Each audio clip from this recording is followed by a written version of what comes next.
Now, got to find where my screen is hiding. There it is.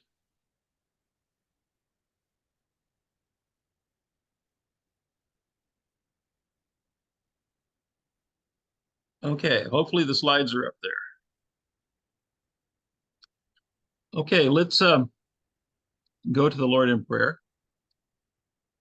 Holy Father, we rejoice in the privilege of studying your word. And yet we're a little overwhelmed tonight with the obstacles that Paul faced on this trip, and and realizing that counting on your providence doesn't mean we get it easy. And so, Lord, help us to learn the lessons you have for us tonight.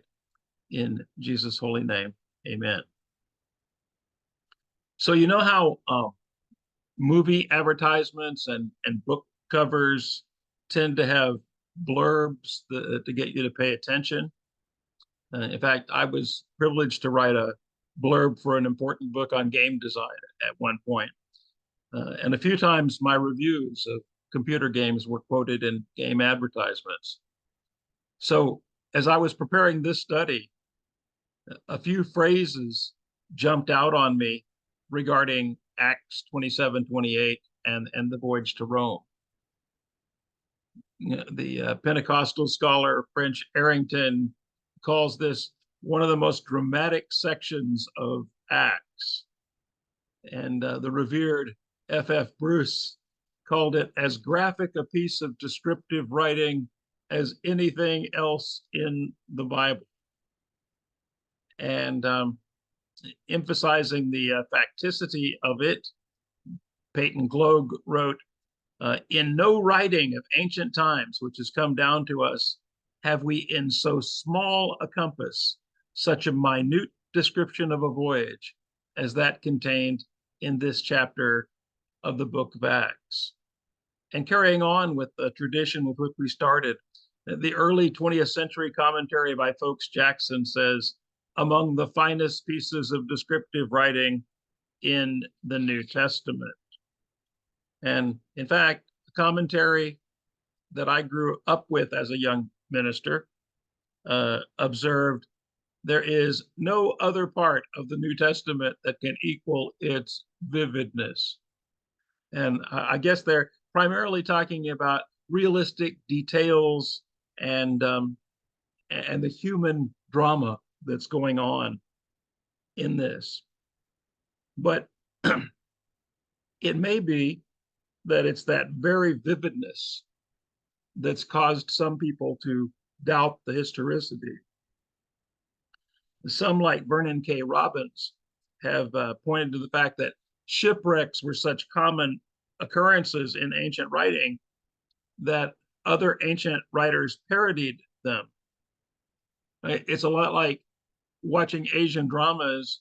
You know that somewhere in the course of that 25 to 50 episodes, somebody's going to get hit by a car or somebody's going to come down with cancer. That's just, one of the gimmicks that they seem to have.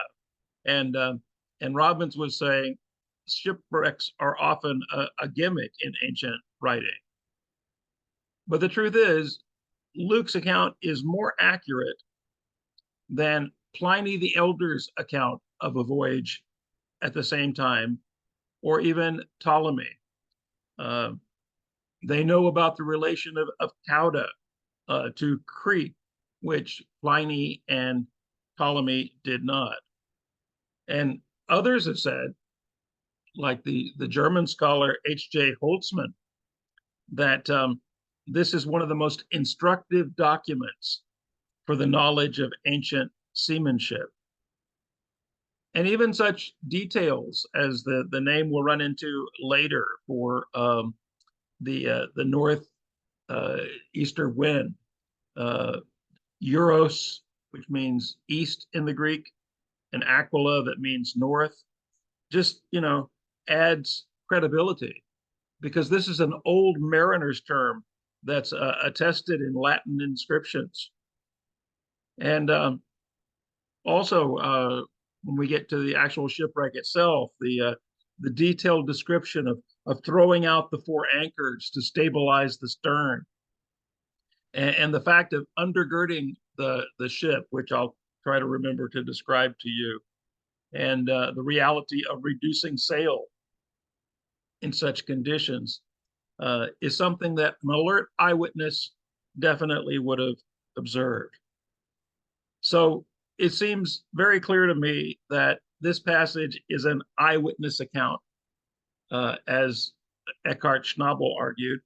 Quote, "The episode is a historical narrative of a storm, shipwreck, and survival containing personal names, unnamed persons, the pilot and the owner of the ship, friends of Paul, fellow Christians, believers, chronological information, and detailed geographical and nautical information." But before we end up going verse by verse, I can't help but note that many commentators compare this storm at sea with the one faced by Jonah. Now, that's true, but I like to call Paul the reverse Jonah, because in Jonah 1:3, he is called by God to go to Nineveh, and he flees to the west, as far to the west as he knew could be, in Tarshish, the ends of the earth, if you will, in order to get away from God's call.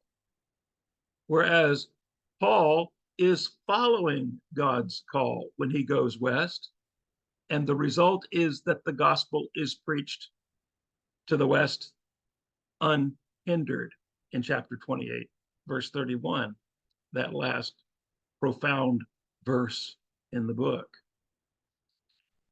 Now, there are graphic storms in both.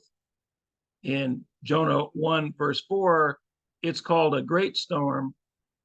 And in the Hebrew of verse 13, it says, the sea was walking and raging.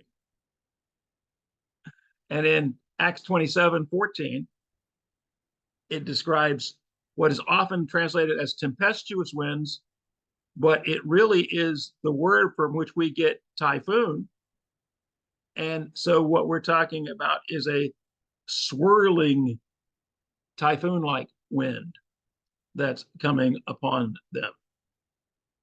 In Jonah 1:4, the ship thought it was going to be shattered. And in Acts 27, the ship runs aground and actually is shattered. In Jonah 1:5, the sailors begin to throw cargo and later gear overboard in order to try to save the ship and their lives, just as in 27:18, the sailors are throwing cargo overboard and later gear overboard in order to save their lives. But the difference is when they have the lot fall on Jonah and they say, what is the meaning of this? Jonah says, I fear the Hebrew God, the one who made this sea. And they take that fear as being negative. And it is negative because Jonah's fear is not reverential awe of God. Jonah's fear is, I got to get away from it, even though that's impossible to do. So he's negative. But when Paul gives his counsel, he says, I belong to, I worship God. So his emphasis on God is positive as opposed to Jonah's, which is negative. In Jonah 1:7 and 1:12, he is the cause of the storm and the danger.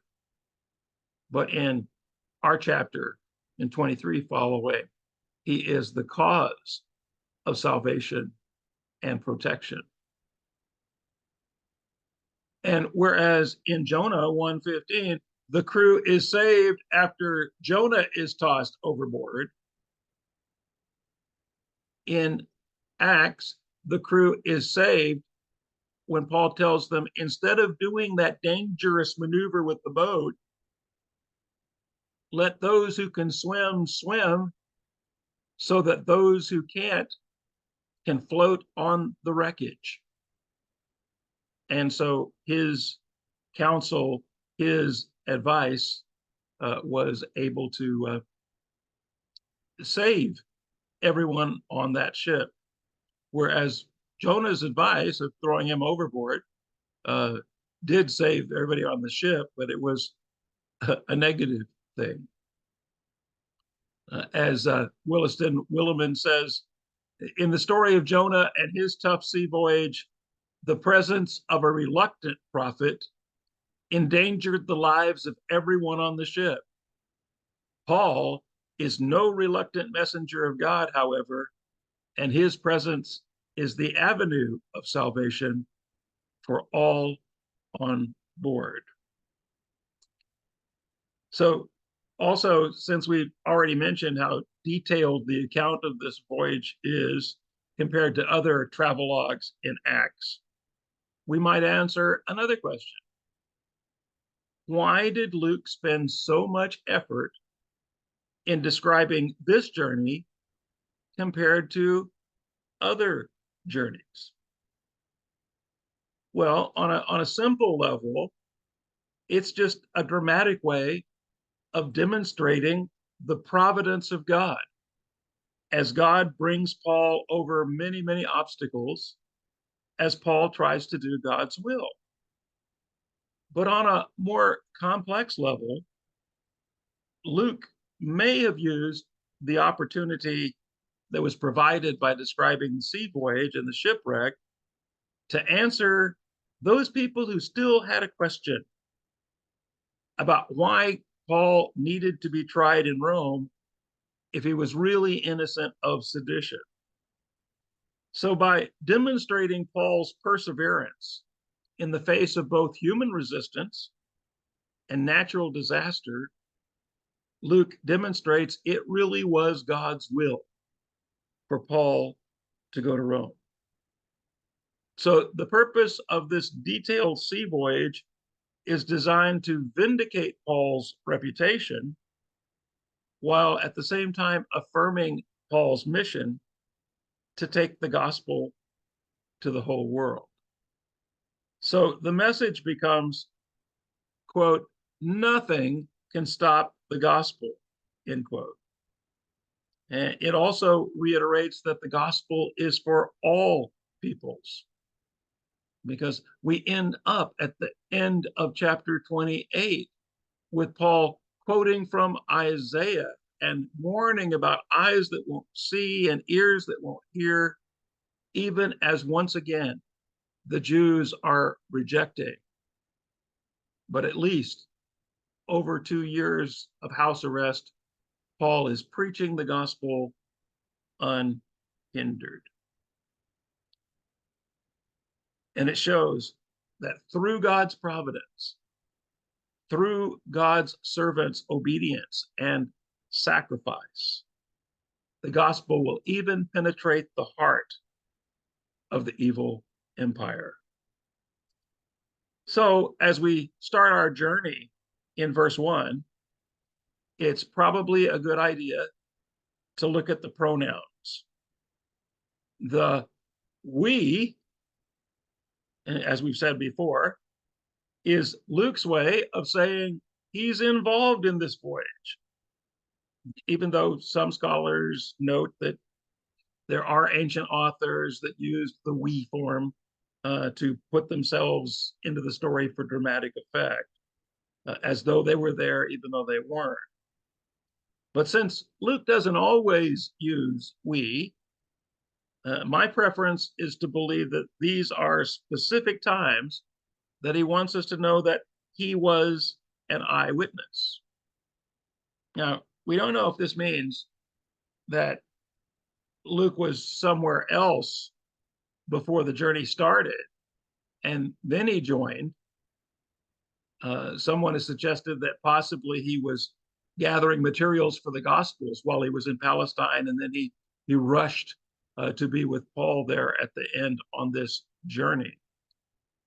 But in general, and I think probably most of you presume that the we means Luke is present in this account.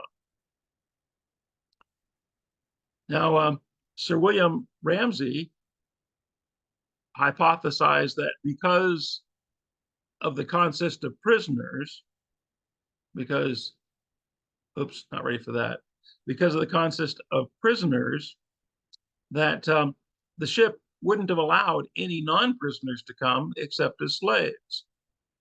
So he thought that both Luke and Aristarchus served as Paul's slaves, much as the wife of a prisoner described in Pliny's work offered to be the slave for her husband if they had let her go on the voyage with him, but they wouldn't let him go. And A.T. Robertson suggested that Luke was allowed as Paul's personal physician. But the truth is, it's even possible that Luke and Aristarchus were allowed to go at their own expense as witnesses for the defense. But regardless of why, it appears that this was a coastal merchant ship, and as long as there was room, they would have probably allowed anyone who had the fare. Now, it wasn't comfortable because on those coastal merchant ships, the hold was full of good stuff. You know, there weren't accommodations for passengers. The passengers slept out on the deck. And as a matter of fact, they didn't even serve meals like they would on a cruise ship. Instead, you had to provide your own meals. Now, the centurion was probably responsible for Paul's meals, but he was very thankful whenever it could happen from somewhere else. I also look at the phrase, it was determined, in the first verse. And we know from what follows that it was sending Paul to Rome. But notice the verbiage is the passive form, it was determined. That's an indicator that the decisions were out of the Christians' hands. And the they, another pronoun, they in the verse, seems clearly to mean Festus the governor and the authorities. So the way verse 1 reads, it sounds like Festus just kept on procrastinating until he finally made a decision regarding the practical aspects of sending Paul as a prisoner on the voyage. And as we'll note in a moment, we can probably put some of it, if not most of the blame, on Festus delaying the sailing until the time when he did. And also in verse 1, we're told that Paul was handed over. And that's an official term for placing someone in custody. And he was handed over to Julius of the Augustan cohort. Now, that first name, Julius, of course, ought to sound familiar to you because it's famous for the so-called Julian emperors named after, Julius Caesar. And it suggests that the centurion was already a Roman citizen. And this also makes sense because you would have to be a Roman in charge of a Roman prisoner. Now, as for the other prisoners, some have suggested that Aristarchus was one, but the text doesn't specify it. And it's also doubtful that the other prisoners were heading for an imperial tribunal like Paul was. But for many scholars, this idea of Julius of the Augustan cohort was a problem because anybody who knows anything about the imperial Roman army knows that the legions and the cohorts were numbered as pictured on the slide. They didn't have names. However, the auxiliary cohorts, these are the ones they recruited in the foreign provinces. The auxiliary cohorts often had names as an honorific so that they could essentially claim that they were better than the other cohorts. And contrary to those who simply point to the chart and say, oh, they all have names, there actually is extra biblical evidence of an auxiliary cohort in Syria that was named for Caesar Augustus during the time when Quirinius was governor of Syria. And I hope that rings a bell, because in Luke 2, we find that in the time of Augustus, there was a governor named Quirinius of Syria. And so there was a big census as everybody went to their own town to be taxed. So it also appears that a cohort called the Augustan cohort operated in Herod Agrippa II's area of authority.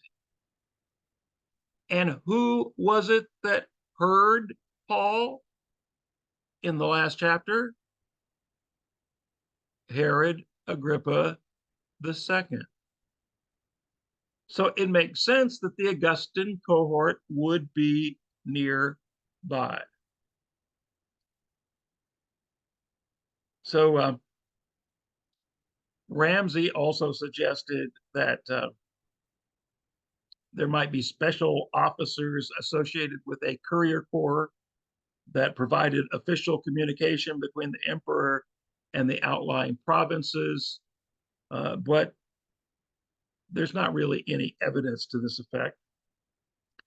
All we really know is that this centurion of the Augustan cohort, named Julius, had ample authority to have a significant say even over the captain, perhaps even the owner of the ship at a later point.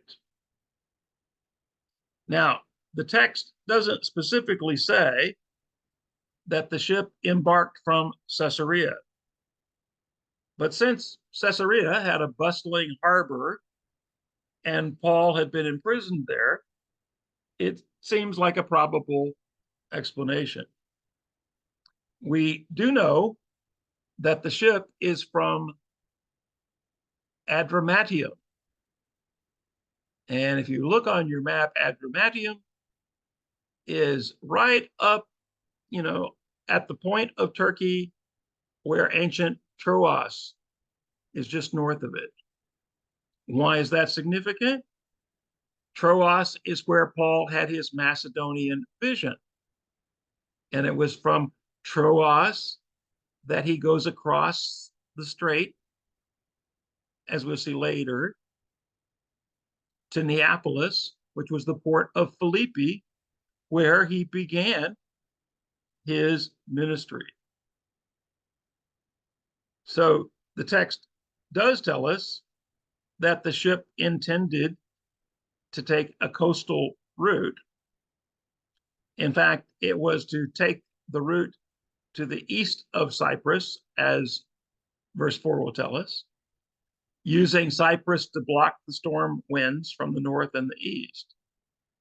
And then the ship would sail west for two reasons.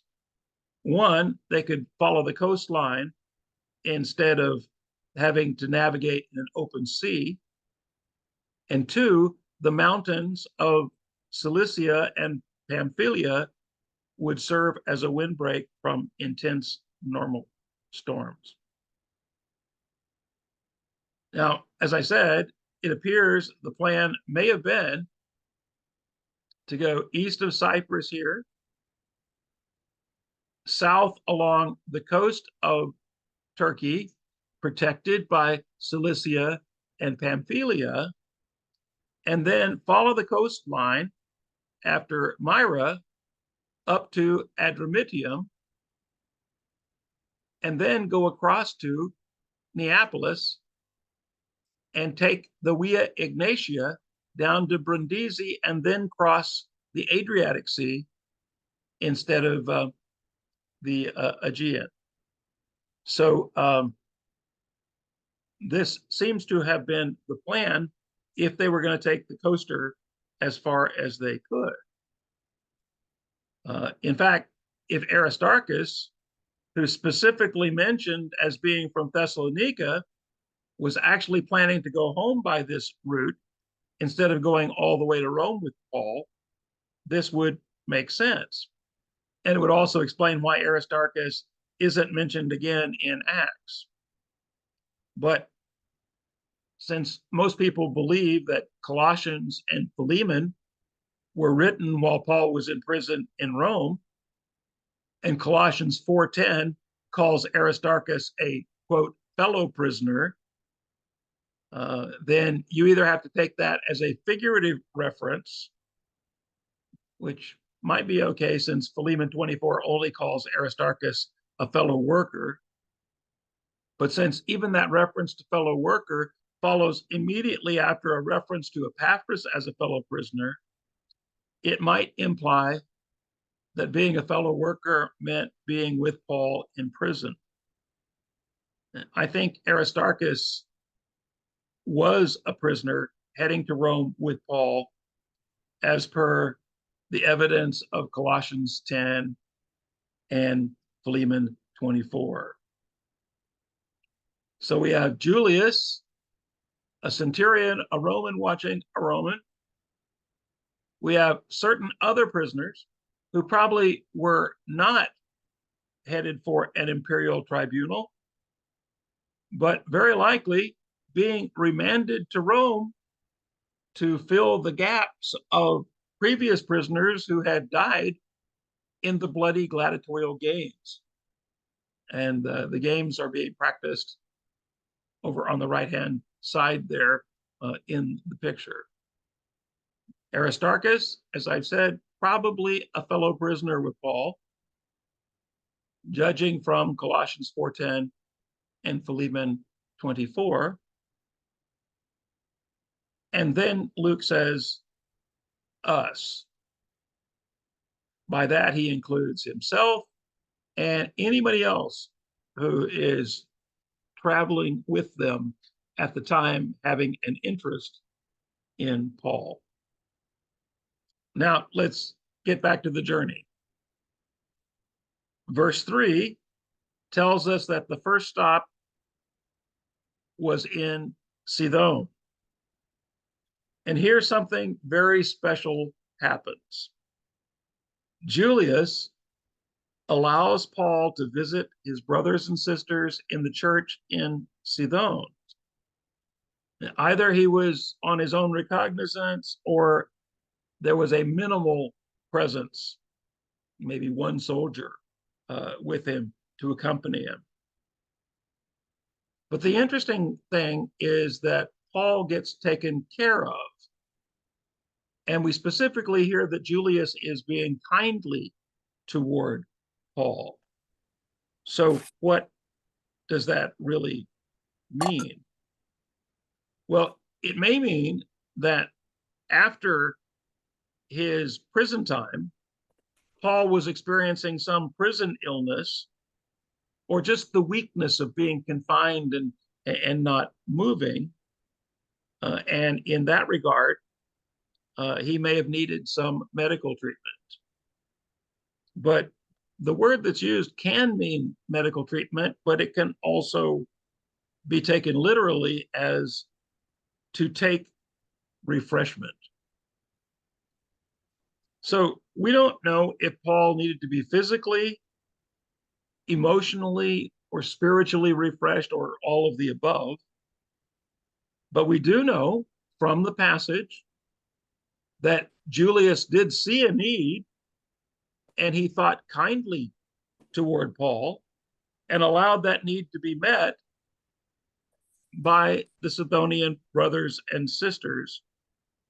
And at the risk of spiritualizing this too much, let me suggest that this should be what happens whenever we gather together as a church.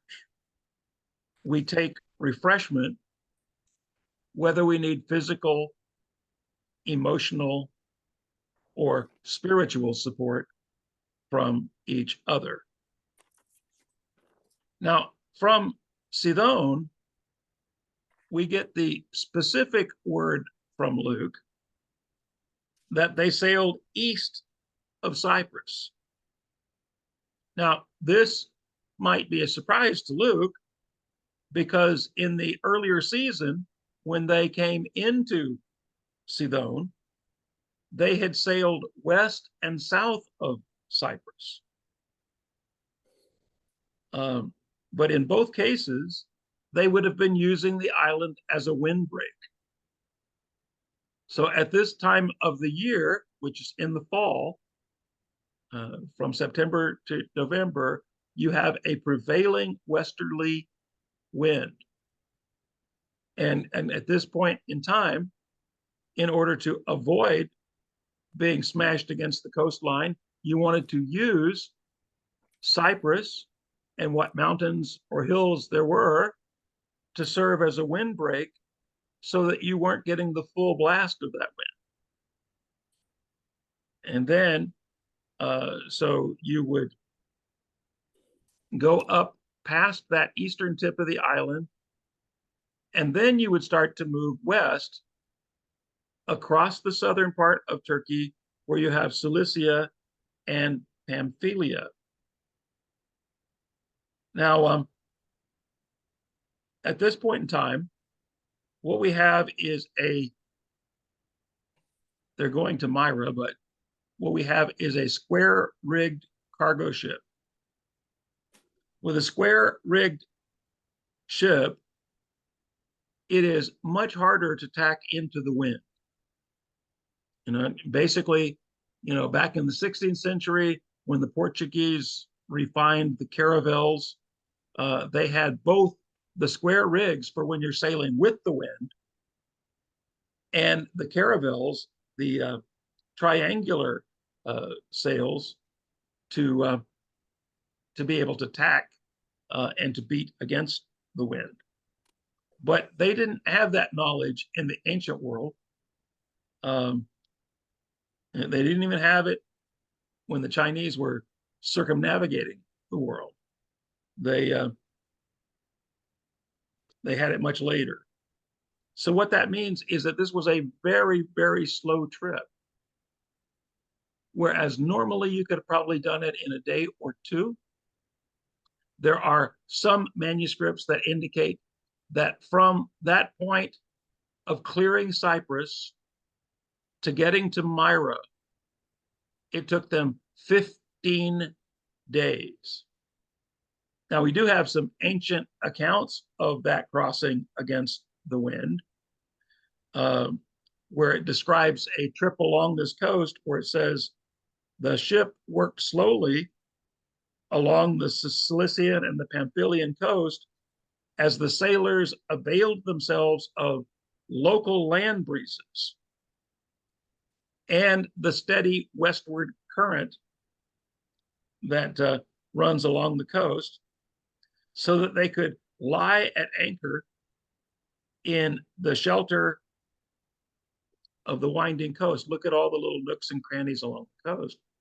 That meant they could pull into the shelter and anchor when the wind was at its highest.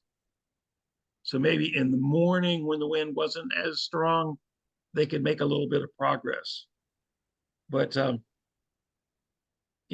it probably took 15 days at that time of year to complete this leg of the trip. And then they did reach Myra, and Myra was the customs port for the Lycian area. And so Lycia is the next province over from Pamphylia. So right there, if you see that big bulge all around southern Turkey there where it says Myra, that's Lycia. And that was a customs port where all grain ships had to come in and check in and pay whatever taxes and tariffs that they had to pay. So once they get to Myra, Julius the centurion seems to be kind of fed up with how slow this coastal ship is going. And apparently, they run into a Roman grain ship at Myra. They discover it has wheat as its cargo and that it's on its way to Rome. And so they decide to move forward from there. And they go to Cnidus or Cnidus.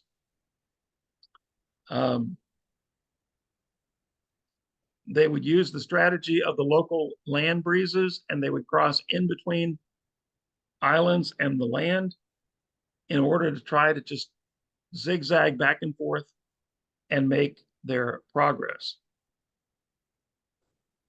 Now, some people think that the idea of taking these kinds of risks that this one was taking was not historical, but it very much is, because in the time of Claudius Caesar, there was a huge bounty on bringing wheat into Rome. As Suetonius says in his Life of Claudius, even in the winter season. Of course, that line from Suetonius applies to Claudius, and Paul is headed toward Nero, who comes after Claudius. But I think it does illustrate the priority that grain was in imperial Rome, because we know from multiple ancient sources that because there were almost 200,000 people on the dole in Rome, that any limitation in grain would cause serious unrest, serious violence in the capital city. So for ship captains who were bringing grain in the winter, there was a high reward to risk ratio. But in this case, they realized they were in trouble. So they had to stay leeward of all these little islands and sail to Salmona, which was the first sheltered cove at the end of Crete. And that's where I am, at Crete. Salmona is a Phoenician word that means a place of refuge from the wind. And at Salmona, they were relatively safe. But what they really wanted to do was to cross under the southern side of Crete and go to the opposite end of the island from Salmona, where there was a double harbor called Phoenix. And so that's what they wanted to do. So, wanting to progress, they knew if they went across the northern edge of the island, northern coast, that the wind coming from the north would smash them into the rocks at the northern part of the island. So they started going around the island to the south. And they came to a place in the ancient world known as Lasaos, but that we would translate as Fair Harbor. And most Greek translations translate it as that. Now, the good news is temporarily they were safe, because in that Fair Harbor, they were protected from winds coming from the north. That's good. And the bay offered good anchorage, except for when you had winds coming from the southwest. Then it had no protection, and they expected winds to come from the southwest. And even worse, this was known as a topos, a place that was not large. It was estimated that, there were less than 2,000 people there. And as a result, they didn't think they could survive the winter here. And not only were they concerned that there might be some winds from the south, but they were also concerned that there wasn't, sufficient provisions to be able to live through the winter. So they want to move on to Phoenix, which we'll get to in a minute. But now, while they're in the harbor at Fair Havens, I need to ask your permission to kind of preach a little bit. Because Luke has Paul approach these decision makers and express the idea that there's going to be a cost in making this trip in terms of profitability for the trip, capital damage, and human injuries and deaths. Now, as it turns out, the apostles' prophecy is only partially correct because, of course, we learn later in the chapter that nobody died. But we also learn later in the chapter that Paul is mostly correct.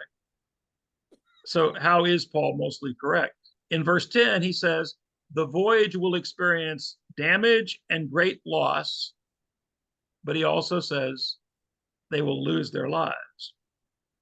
Now, we don't know how much of his statement is from direct revelation from God, but we know it isn't that God has spoken audibly or with a complete and realistic vision, because God doesn't get even part of it wrong. Now, God later gives him a clarification, but the fact that Luke records Paul's statement, even when part of it's wrong, should be a warning to you and I who believe that God has given us every detail of a situation, or that we've heard God audibly. In fact, I believe the fact that Paul got some of his word of prophecy wrong on this occasion shows that Paul was working off of several levels in which God speaks to us. One, experience. God affirms or corrects knowledge based on what we've done. You say, well, what experience does Paul have in terms of sea voyages? Well, he's taken quite a few. And elsewhere, he says, I experienced many shipwrecks, or shipwrecks plural. So, he's been in more than one bad situation. He's had experience. And as I've said about experience on many occasions, God doesn't waste any experience. And God also speaks to us through intuition. Sometimes the Holy Spirit makes us aware of things about which we aren't consciously aware. Probably one of my most vivid experiences of this was being a guest speaker, a guest preacher at a friend of mine's church. And a young man and his girlfriend came in, and I saw them come in, and I didn't realize that they were visitors, but they were visitors. And all of a sudden, I had this sense that I really need to talk about suicide, and why suicide is a lack of faith, and why suicide is tunnel vision. And it wasn't originally in my sermon. Since I was talking about Jonah and Jonah saying, throw me overboard and everything's okay, there was a place to hook it in, but I didn't normally talk about it there. But after the service, the young man told me the reason they were visiting the church that morning was because he had been having suicidal thoughts, and that God had spoken to him, and he realized what he needed to do to get out of, the self-destructive cycle that he'd put himself in. I had no way of knowing it, but the Holy Spirit spoke intuitively. And then there's also knowledge. The Holy Spirit reminds us of what we've already learned and helps us to make a leap to apply it, especially with regard to the Bible. But God uses everything we learn in one way or another. And then finally, the spiritual insight. God gives us an awareness that's a gift because we don't have the resume or the knowledge to understand it, but we move forward. Now, I think Paul had sailed enough and knew enough about the general weather patterns that he sensed taking the voyage at this time wasn't a good idea. In fact, verse 9 tells us the season was past the fast. And that was usually reckoned as the Feast of Booths surrounding Yom Kippur, the Day of Atonement. So what we're doing is talking about a September to October trip in the storm-heavy Mediterranean. It probably didn't take a great deal of insight to see that this wasn't the best timing, especially if they had already experienced some heavy wind and rain all the way up the coast to Sidon and then across. But here's a checkpoint. For those of you who keep wondering if you're getting insight from God or just following wish fulfillment. Paul wanted to get to Caesar as rapidly as possible. And that's why he wanted to clear things up in Jerusalem, just in case things didn't go well in Rome. And now, even Paul, who can be assumed to have something of urgency about him, is thinking, this isn't a good time to be exposing himself and others to great danger. Now, by the way, just because I said Paul wasn't right about everything doesn't mean that it wasn't valid prophecy, because biblical prophecy is often conditional. Jonah's prophecy about Nineveh didn't come true because the city repented. Biblical prophecy is conditional because God allows humans to respond to what would ordinarily just be a threat. So notice that later on in our chapter, it's listening to Paul in terms of eating for strength in verse 34 and not engaging in that small boat maneuver in 31 to 32 and getting that twofold swimming and floating rescue going. It's listening to Paul that makes the good things happen, and it's because they obey him, or more properly, it's because Julius listens to him and Julius commands them on what to do in the boat, that salvation comes to the ship.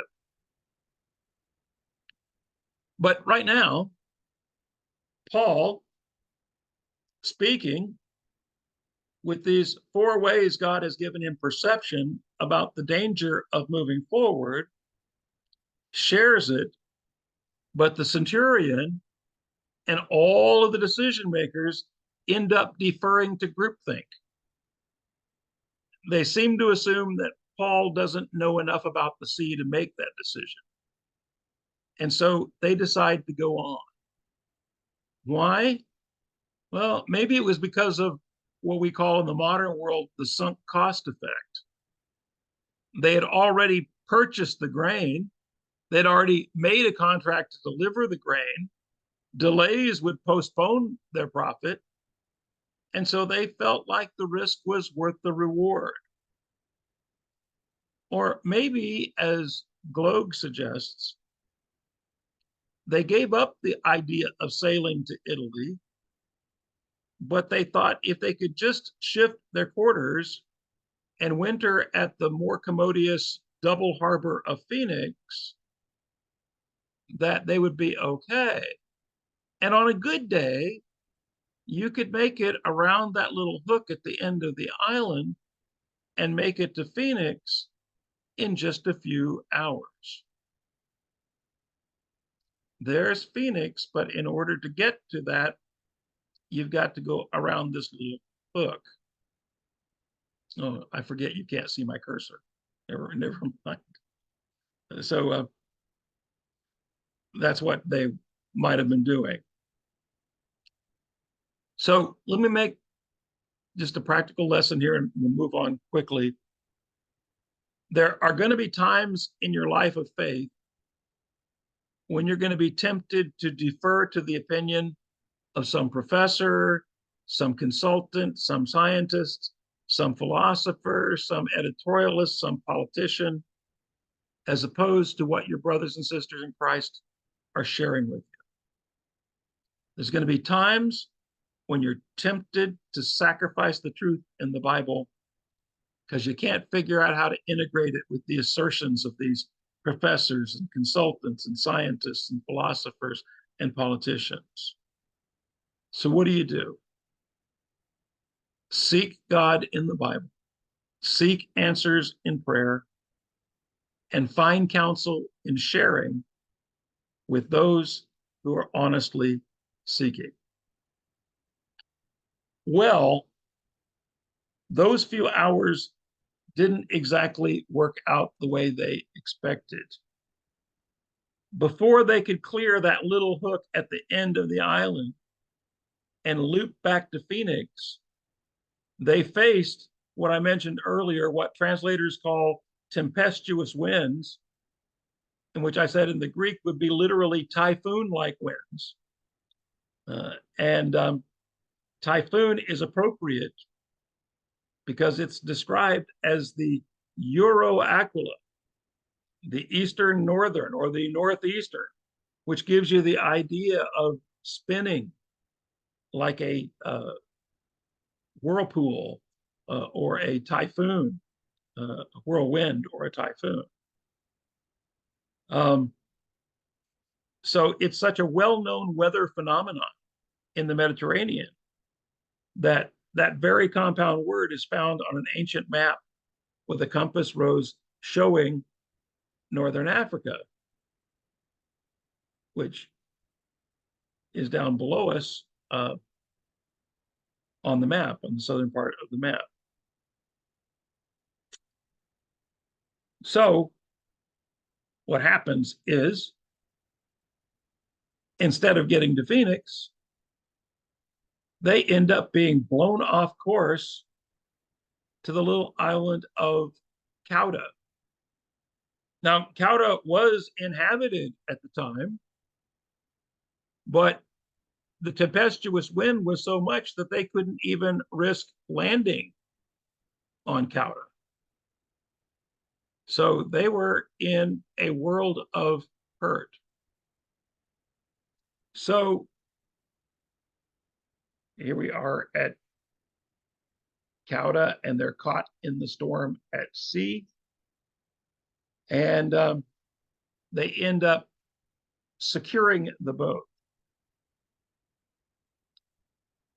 As they secure the boat, what that means is they're taking every bit of line, every bit of cable, every bit of rope that they can find, and they are either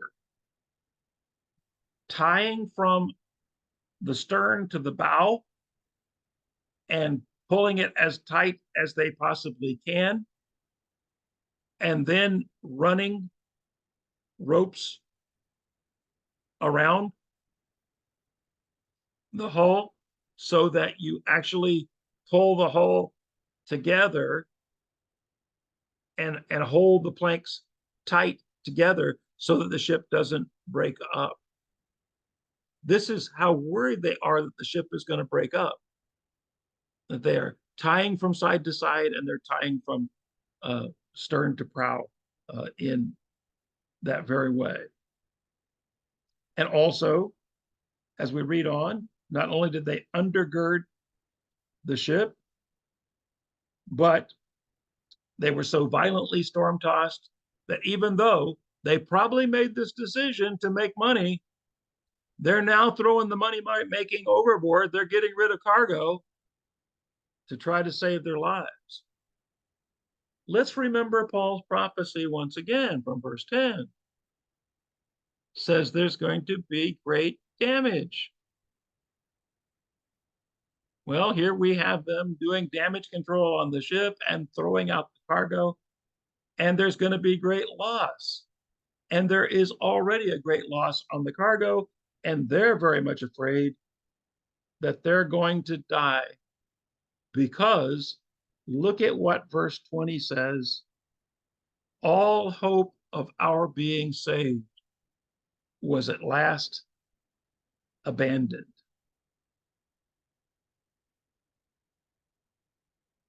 Boy, sounds like that ought to be the end of the chapter. But it isn't, because here's where Paul steps in. And because they had been so busy trying to keep the ship intact, so busy trying to throw the cargo overboard, that they hadn't really taken the time to eat themselves, then Paul comes in, and first off, he establishes his credibility. Men, you should have listened to me back when I spoke, and we shouldn't have set sail from Crete. But I want to tell you, I've got a word from the Lord. The angel of the Lord has spoken to me, and no one has to lose their lives, even though we're going to lose the ship. That must have, been scary.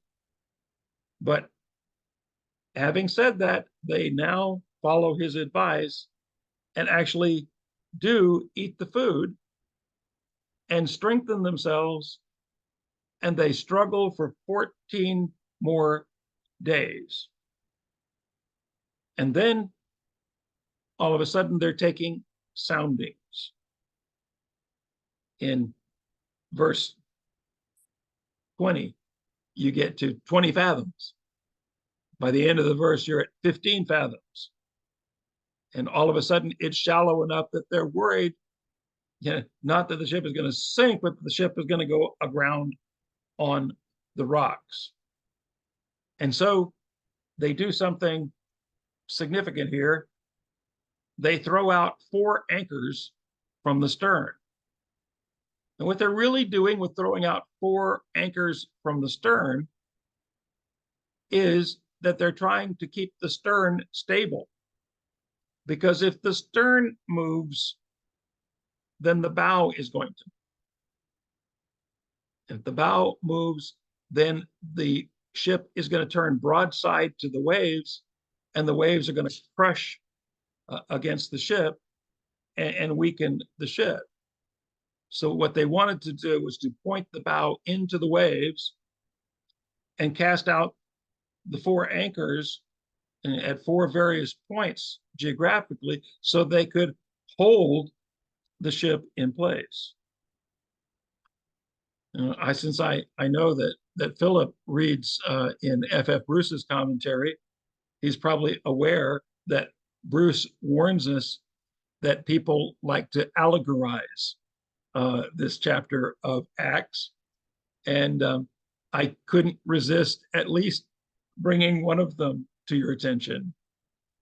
So there is a published allegory on this called Guidelines on Acts 28. And in it, the commentator says, these four anchors represent the four anchors in our lives. The first is God's word. The second is faith in Jesus Christ, no matter what. The third is prayer. And the fourth is trust in the providence of God. Now, besides the fact that there's something of overlap in that, he's certainly not pulling it out of the text. And indeed, those are four anchors, but I don't think it's fair to try to pull it out of the text here like that. Now, while they had the four anchors in the stern, something else interesting happens, and that is at the front of the ship, the sailors are starting to lower the boat. Now, this is deceptive because Luke tells us that it was under the pretense of laying out anchors from the bow. But they weren't, they were lowering the boat. And who was doing it? It was the sailors. And what was their intent? They were going to get off on the boat and they were going to try to get to land and leave everybody else to fend for themselves in a dangerous predicament. But once again, Paul sees what's going on, so he says to Julius and all of the soldiers, if these men don't stay in the ship, you can't be saved. So the soldiers run up, they take their scudi and they go whack, and they cut the ropes, and the ship is gone. And they no longer have the option of the ship. Now, it is very likely that the sailors wouldn't have survived in the ship because the ship would have been tossed even more by the waves and probably broken against the rocks even sooner. So once again, Paul says, eat, get your strength up, because today is the day we're going to take care of this. And then we have the interesting event, verse 35. And when he had said this, he took bread and giving thanks to God in the presence of all, he broke it and began to eat. And they were all encouraged and ate some food themselves. All 260 plus in the ship ate the food. Let's see, he took bread, he gave thanks to God, and he broke it. Obviously, what we have here is an imitation of the Lord's Supper. Now, it was probably more sustenance than the Lord's Supper. It was more than a symbolic meal, but it still followed the principle of being thankful and trusting God as you are acting. So, even after they've eaten, they lighten the ship, getting rid of more cargo. Now, they now see a mysterious island, and they think that they can get to it. But instead, just as they think they're going to get there, they strike a shoal. And what is this mysterious island? Well, the arrow is pointing to the Isle of Malta. And here are the two islands, Gozo and Malta. And as best we can tell, this is probably where they make landfall, but not with the ship. The ship was stuck on a reef, and the soldiers wanted to kill all the prisoners, but Julius wouldn't have any of it. And so they ordered those who could swim to shore after throwing themselves overboard. And the rest, as soon as the ship began to break up, or as they could break up the ship, they would get on those planks and ride them like rafts into the shore. And so it was that all of them escaped. So we now know for certain that the island that the sailors didn't recognize in Acts 27 was Malta, that little island, off the coast of Italy, off the coast of Sicily, actually. And I shared with you that they had been blown off course, and the reason they didn't recognize it was probably because they'd been blown further south than they intended. Because normally they would have entered Malta through the large bay that today is called St. Paul's Bay, but they ended up using yet another one when they were rescued. So the word used in the New Testament could either refer to Melite Africana, which is sometimes known as Malta, or to a Melite off the island of Dalmatia, very small, but no, it's Malta off of Sicily. And an amateur archaeologist believed that he had found the anchors from a ship from the first century, and that St. Thomas Bay, I should have drawn a circle. It's down here. So I should have drawn a circle. St. Thomas Bay was the beach that the survivors came to on the island they didn't know.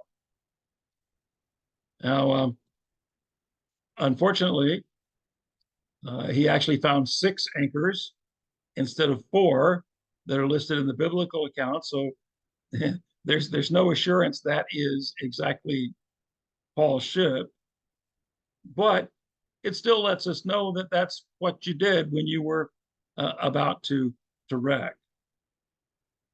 And it testifies to the credibility of the account. And it should remind us that we don't have to find the exact spot where biblical events occurred in order to learn from them.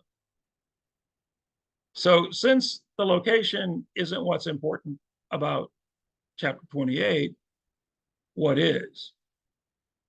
What we have in chapter 28 is a friendly populace that's providing care and hospitality to the shipwreck victims.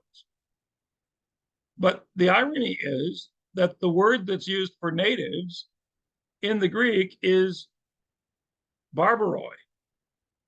It's the word from which we get barbarians. They're crude and they're barbaric. But even though they're crude and barbaric, because they're not Greeks, they're generous and liberal. And the word that's used is philanthropion, which is the word from which we get our word philanthropic. Now, one of the few blessings that we see in times of disasters is when human beings sense the need to mobilize and meet needs. And I really believe one of the reasons that Luke recorded this specifically is to show us how God uses the ordinary, what could be considered crude and barbaric, to accomplish God's will.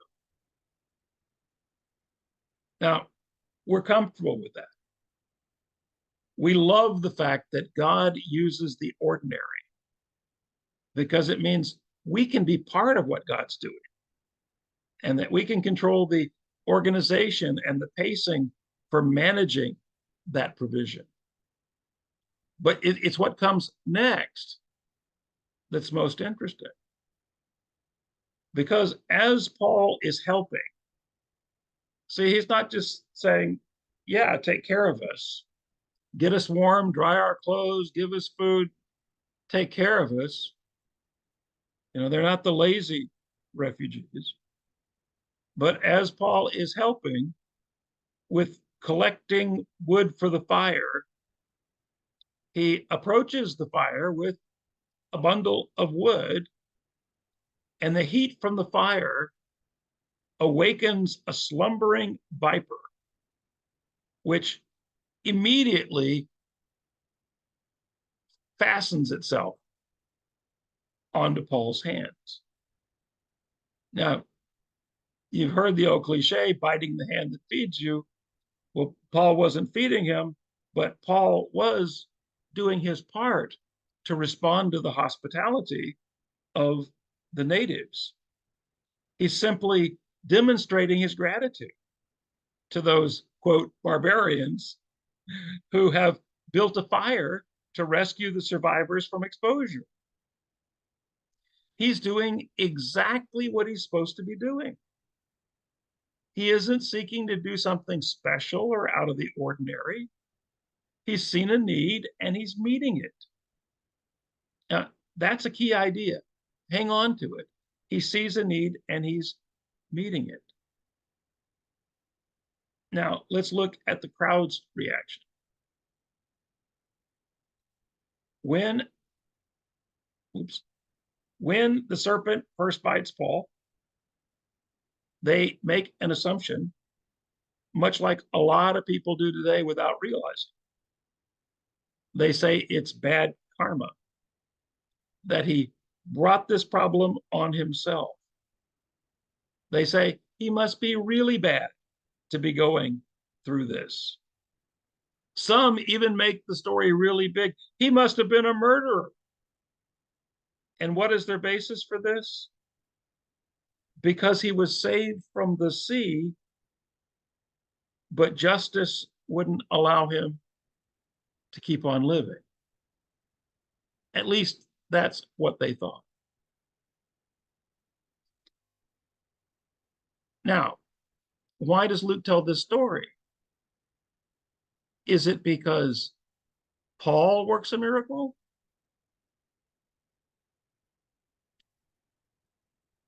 Is it precisely because the crowd jumps to that conclusion? Paul must have done something wrong.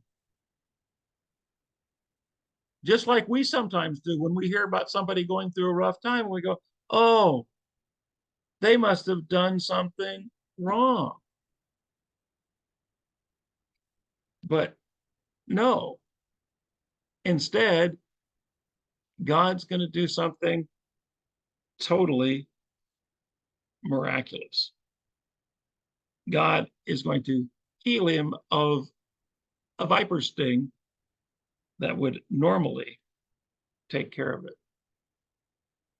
Now, we can smile indulgently at their unsophisticated superstition, or we can judge them harshly for their superiority complexes. But if so, we better evaluate ourselves as we do so. So let's be honest. We tend to think that those in poverty didn't try to work hard enough, or they didn't manage what they have well enough. We don't always say those words out loud, but a lot of times we think they deserve to be poor. And sometimes it's true. And we tend to look at those who are ill and judge them for not taking care of themselves. And sometimes this is true. Or we think of them as somehow being weak in character or virtue. We tend to look at those who fail as not having tried hard enough, and at those who experience natural disasters as stubbornly locating themselves in the wrong places. And sometimes it's true. It's true. People keep rebuilding in hurricane alleys and flood basins and on eroding cliff sides. But everything isn't cause and effect. And we don't have the right to judge. But let's not go the other way either. Let's not say, oh, she or he is so close to God because his or her prayers are always answered. And let's not say he or she must be righteous because I saw this or that unexplained phenomenon happen. Because what I want you to recognize here is that Paul was not trying to accomplish a miracle. But when Paul was threatened, when he was doing what God wanted him to do, Paul removes the serpent almost as an afterthought. He takes it as an inconvenience, not a problem. How could he be so confident? Because he had already had a word from God that his appeal to Caesar was going to happen. He had a bigger task ahead of him than demonstrating God's supernatural intervention into normal existence. And I think it's really important for us to learn that God's people aren't supposed to be seeking miracles. A few years ago, when I was preaching in India at a conference, one of the other preachers started promising miracles to the crowd. You know, I think it would have been wonderful if God had brought miracles. But in my experience, that's not the way God does miracles. It's not that we seek miracles, but it's when we're doing God's will, God miraculously provides, watches over us, and does what God is doing. So Paul ends up being either immune to the venom of the serpent, or God miraculously heals without a lot of fanfare, nothing that Luke comments on. And what occurs is that the party is invited to stay with Publius in verse 7. And once again, we have that word benevolent or liberal or philanthropic, because Publius cares for them with that kind of relationship. And while Paul is present in Publius's house, a need is presented to Paul. Publius's father is sick and hemorrhaging. And so what does Paul do? Paul lays his hands on him and heals him. But notice, they stayed 3 days at the house. It wasn't Paul going door to door, going, bring out your sick, bring out your frail. Paul served where he was. And as a result of Paul's faithfulness where he was, then we see in verse 9 that people from all over the island began to bring those who needed help. And so what this leads me to believe is that if we meet needs effectively where we are, God will grant us wider opportunities. And if we're not meeting the needs where we are, we can't expect that. Now, I'm not saying that we have to have healing ministries where people are miraculously healed in order to grow as a congregation. But I am saying that just as in the parable of the talents, when God entrusts us with a single challenge, we can expect that completion of that challenge will lead to more. Now, from this point, the trip is relatively normal. From Malta, we go to Syracuse. Syracuse, from there, it's a simple jump to Regium, which today is known as Reggio di Calabria. And then the ship moved up the coast to Puteoli, which is just above Naples and not quite to Rome yet. Puteoli, though, was not the usual harbor for going to Rome. That would have been Ostia, known at that time as Ostium. So regardless, the ship sailed to Puteoli, and the travel and the Puteoli, and they traveled by the Appian Way, which is that white winding road that goes from Brundisium all the way up to Rome. Now, this may seem perverse to me, but sometimes I wonder if the tortured route that Paul followed to Rome isn't intended to teach you and me that God doesn't perform miracles for our convenience.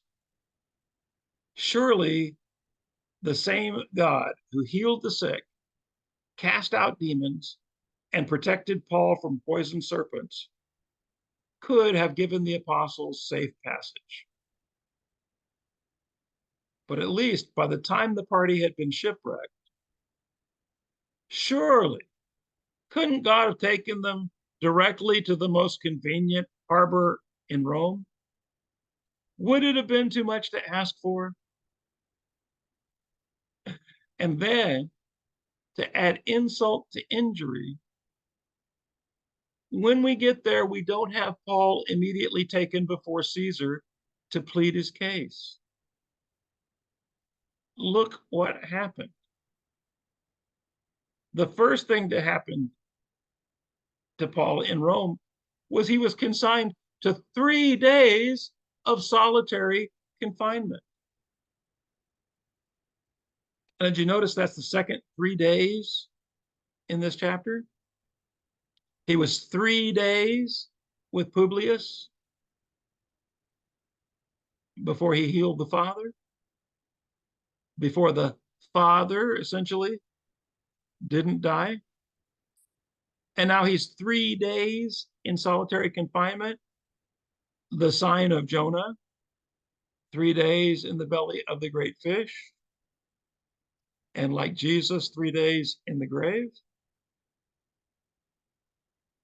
It's almost like Paul has died to his whole life as he spends 3 days in confinement. After the 3 days in confinement, he was allowed to invite the Jewish leaders to come to him. And he may have originally been discouraged that he hadn't been able to see Caesar, but as a result of this, he gets an unexpected opportunity of being able to speak to the Jewish leaders. And so he expresses his conviction that his imprisonment and even his appeal are for the hope of Israel. And if you don't believe him, I want you to go back and look at Romans chapter 10 and chapter 11 and see just how serious Paul is about wanting the hope of Israel. In other words, Paul sees God at work even in his imprisonment, in his difficult near fatal trip, and even in the current circumstance of being ignored by the very emperor he had risked death to come and see. But that's not the end of it, because by this time we see that multitudes are coming to his home, which may have precipitated Paul's renting his own house in verse 30, in which he spends those last 2 years of Acts. And we also read, some believed. So Paul is still being very effective to his calling. In this sense, it seems like one of Paul's great hopes and visions is coming true. And as I mentioned before, he rents his own place to stay, and he resides there for at least 2 years without getting to make his appeal to Caesar. But you know what? His appeal doesn't seem to be the most important aspect of his stay at Rome. Do you know what it is? It's found in the very last word of Acts. It's unhindered. The word is akalitos, or akalutos, depending on which pronunciation you use. And it means not bound up, not tied up. So that final verse tells us God's kingdom and what Jesus taught were being preached throughout the world without being tied up in race, geography, or circumstances. Aren't you disappointed? We don't even get to hear Paul's defense before Caesar. Aren't you disappointed? We don't even hear what happens to Paul. Was he executed? Did he spend more time in prison and then get loose and go to Spain like he wanted to? We don't know. And it doesn't matter,